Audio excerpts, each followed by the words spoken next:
C'est le petit miracle de l'abbaye. Artisan de la transmission, Arcade mobilise des jeunes volontaires et restaure notre patrimoine.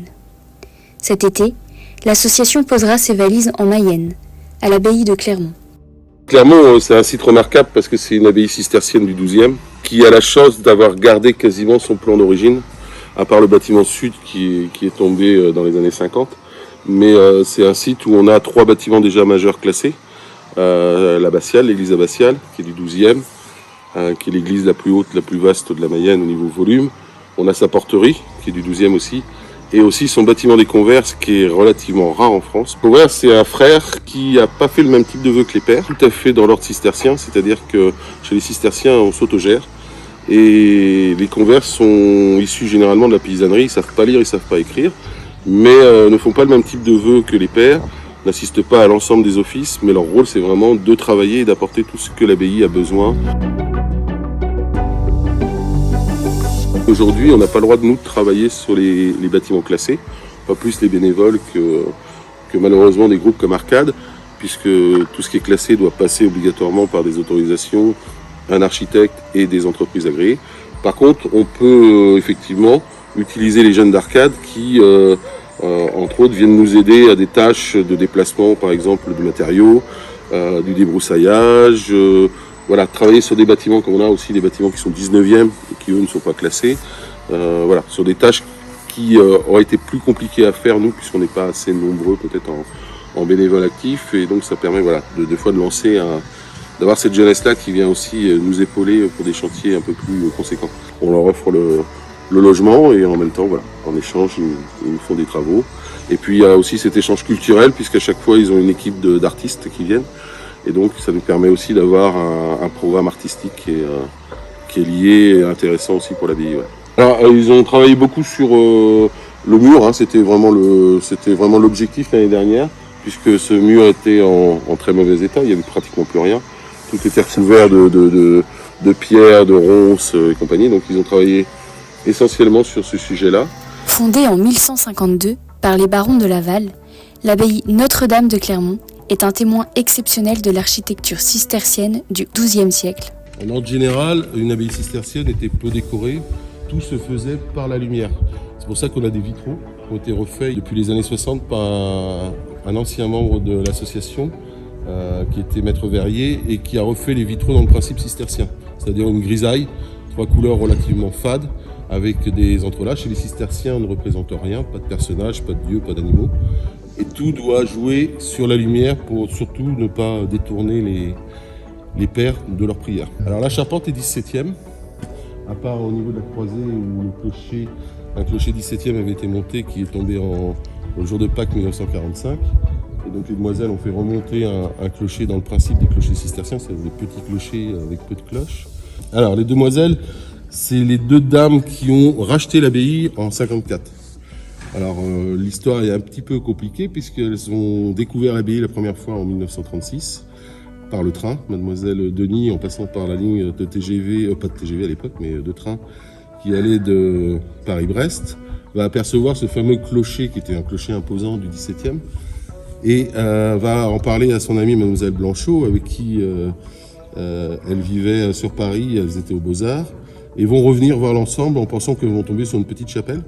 Et quand elles vont arriver sur le lieu, elles vont vraiment avoir le coup de cœur sur le site de Clermont et vont souhaiter la racheter. Donc propriétaire au départ n'est pas contre, sauf qu'on est à la veille de la guerre. Donc elles vont vendre leurs biens qu'elles ont sur Paris, venir s'installer au Genet-Saint-Île dans l'espoir de pouvoir acheter rapidement l'endroit. Bon, la guerre va malheureusement durer 5 ans. Et à la fin de la guerre, le propriétaire n'est plus vendeur, puisque lui va préférer à la base vendre un maximum de choses, des bâtiments pour ses propres bâtiments à lui, et en même temps pour les châteaux normands ou bretons qui ont été détruits après la Seconde Guerre mondiale. Donc il va faire des pavés, entre autres l'abbatiale. Il avait l'intention même de la faire raser à niveau zéro. Et ça va mettre jusque dans les années 50 où les demoiselles vont pas perdre leur foi, vont toujours souhaiter acheter. Et là, il va leur faire une dernière proposition en 54 où il va leur proposer l'ensemble du site de Clermont. Mais comme il sait aussi leurs moyens, il va leur proposer l'étang, la porterie et la forêt, mais pour une somme colossale. Comme elles n'ont pas les moyens, elles sont très croyantes, elles vont se mettre en neuvaine à l'église du Genêt, prier Yvonne Aimée de Malétroit, qui était une amie de mademoiselle Denis, qui était décédée en 51. Et elles vont la prier pendant 9 jours. Et au bout des 9 jours, va arriver un monsieur en disant, voilà, suite à votre annonce passée dans le journal, monsieur Chézot, propriétaire des magasins de vêtements à Laval, se porte acquéreur du bois et de l'étang à la somme demandée. Elles vont enfin pouvoir acheter, donc en 54, l'abbaye. Et donc à partir de là, elles vont lancer vraiment un chantier. La seule chose, c'est qu'elles n'ont jamais passé d'annonce dans le journal. C'est le petit miracle de l'abbaye. Elles vont apprendre après que c'est le notaire de Cossé-en-Champagne, d'où était originaire Yvonne Aimée, qui lui a passé cette annonce. Mademoiselle Denis va décéder en 79, va être enterrée dans l'abbatiale suite à ses souhaits. Et Mademoiselle Blanchot va lui survivre jusqu'en 2006, jusqu'à l'âge de 97 ans. Elle va vivre encore sur le site jusqu'en 2006 tout seul. Alors quand on voit des points chauds, il n'y en a pas. Il y a une cheminée et donc elle vivait de façon vraiment spartiate. Mais c'était l'endroit vraiment qu'elle chérissait le plus. Et à la mort de Mademoiselle Blanchot, et pendant 10 ans, l'abbaye va rester un petit peu dans un flou où on ne va pas savoir si elle va être fermée, vendue, comment elle va devenir. Elle va être ouverte, on va l'ouvrir régulièrement quand même pour les visites, sans savoir vraiment son avenir. Et en 2016, va être mis un système avec les services de Bercy qui va permettre d'avoir une SCI aujourd'hui, où l'abbaye n'appartient à personne, mais il y a un fonds de dotation et l'association des Amis de Clermont qui gère la part de cette SCI et qui permet justement de gérer sainement l'endroit. Petite anecdote sur l'abbatiale, quand l'INRAP est venu, donc ils ont voulu voir où se trouvaient les fondations d'une abbaye vu le volume.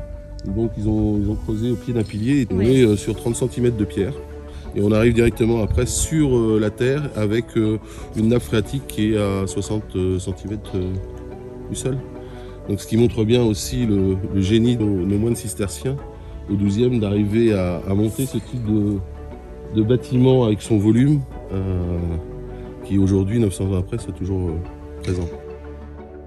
Derrière, ils ont pris tout ce qu'ils avaient sous la main. Donc ils ont creusé l'étang qui leur a servi en partie hydraulique et entre autres pour la gestion du poisson, puisque c'était des ingénieurs hydrauliques, les moines cisterciens. Et donc ils ont puisé toute la pierre qu'ils avaient besoin. C'est à la base pas du granit, c'est du granit désagrégé, c'est du roussard, c'est du grès qui est utilisé. On utilise vraiment ce qu'on a sous la main. On a la forêt qui est à côté, on avait du minerai de fer, il y avait vraiment tout ce qu'il fallait pour pouvoir construire. Les pierres qu'on va trouver après, comme le tuffeau, l'utilisation du tuffeau ou du granit breton, on est plus sur du 17e jusqu'au 19e. Mais les moines vont vraiment construire, et alors assez rapidement, on pense que l'abbaye a dû être construite à peu près en 25-30 ans, puisque tous les bâtiments sont très homogènes au niveau construction. Ouais.